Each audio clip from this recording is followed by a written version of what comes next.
ಸಂಸದ ಯದುವೀರ್ ಅವರು ಪ್ರಮುಖವಾಗಿ ರಾಜವಂಶಸ್ಥರು ಒಂದು ಟ್ವೀಟ್ ಮಾಡಿದ್ದಾರೆ. ಮುಷ್ತಾಕ್ ಅವರಿಗೆ ನಿಮ್ಮ ನಿಲುವನ್ನ ಮೊದಲು ಸ್ಪಷ್ಟಪಡಿಸಬೇಕು, ದಸರಾ ಉದ್ಘಾಟನೆಗೂ ಮುನ್ನ ಅನ್ನೋ ರೀತಿಯಲ್ಲಿ ಟ್ವೀಟ್ ನೋಡೋದಕ್ಕೆ ಸಿಗ್ತಾ ಇದೆ. ತಾಯಿ ಭುವನೇಶ್ವರಿ ಮತ್ತು ತಾಯಿ ಚಾಮುಂಡೇಶ್ವರಿ ಬಗ್ಗೆ ಮುಷ್ತಾಕ್ ನಿಲುವೇನು ಅನ್ನೋದು ಪ್ರಶ್ನೆ.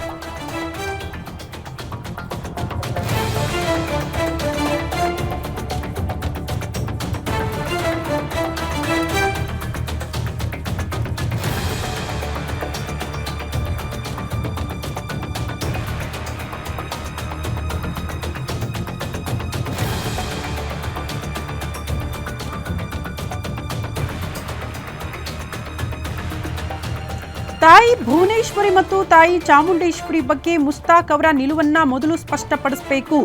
ದಸರಾ ಮುಖ್ಯ ಅತಿಥಿಯಾಗಿ ಉದ್ಘಾಟನೆ ಮಾಡೋಕ್ಕೂ ಮುನ್ನ ನಿಮ್ಮ ನಿಲುವನ್ನ ಮೊದಲು ಸ್ಪಷ್ಟಪಡಿಸಿ ಅಂತ ಮೈಸೂರು ರಾಜವಂಶಸ್ಥ ಮತ್ತು ಸಂಸದ ಯದುವೀರ್ ಒಡೆಯರ್ ಆಗ್ರಹಿಸಿದ್ದಾರೆ.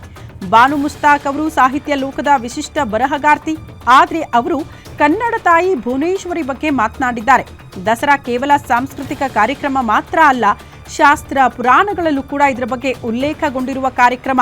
ದಸರಾ ಹಬ್ಬ ಹಿಂದೂ ಧಾರ್ಮಿಕ ಉತ್ಸವ ಅಂತ ಯದುವೀರ್ ಒಡೆಯರ್ ಅಲ್ಲಿ ಟ್ವೀಟ್ ಅಲ್ಲೂ ಕೂಡ ಅದನ್ನ ಪ್ರಸ್ತಾಪ ಮಾಡಿದ್ದಾರೆ. ಹಾಗಾಗಿ ಇದರ ಬಗ್ಗೆ ತಮ್ಮ ನಿಲುವನ್ನ ಸ್ಪಷ್ಟಪಡಿಸಬೇಕು, ಒಂದು ಕ್ಲಾರಿಟಿನ ಕೊಡಬೇಕು, ಆ ನಂತರ ದಸರಾ ಉದ್ಘಾಟನೆ ಆಗಬೇಕು ಅನ್ನುವಂತಹ ವಿಚಾರವನ್ನ ಮೈಸೂರಿನ ರಾಜವಂಶಸ್ಥ ಮತ್ತು ಈಗ ಸಂಸದ ಯದುವೀರ್ ಒಡೆಯರ್ ಅವರು ಅಲ್ಲಿ ಪ್ರಸ್ತಾಪ ಮಾಡಿರೋದನ್ನ ಕೂಡ ಗಮನಿಸ್ತಾ ಇದ್ವಿ. ಗೊತ್ತಿಲ್ಲ ಮುಷ್ತಾಕ್ ಅವರು ಇದ್ರ ಬಗ್ಗೆ ಏನಾದರೂ ಮಾತಾಡ್ತಾರಾ, ಕ್ಲಾರಿಟಿ ಕೊಡ್ತಾರಾ ಅನ್ನೋದು ಕೂಡ ಸದ್ಯ ಇರುವಂತಹ ಪ್ರಶ್ನೆ. ಬಟ್ ಆಲ್ರೆಡಿ ಪ್ರಶ್ನೆ ಮಾಡಿದ್ದಾರೆ, ಕೊಡಲೇಬೇಕು ಕ್ಲಾರಿಟಿ, ಸ್ಪಷ್ಟೀಕರಣ ಅಂತ. ಸೊ ಕಾದ್ ನೋಡಬೇಕು ಆ ಸ್ಪಷ್ಟೀಕರಣ ಹಿಂಗಿರುತ್ತೆ ಅಂತ.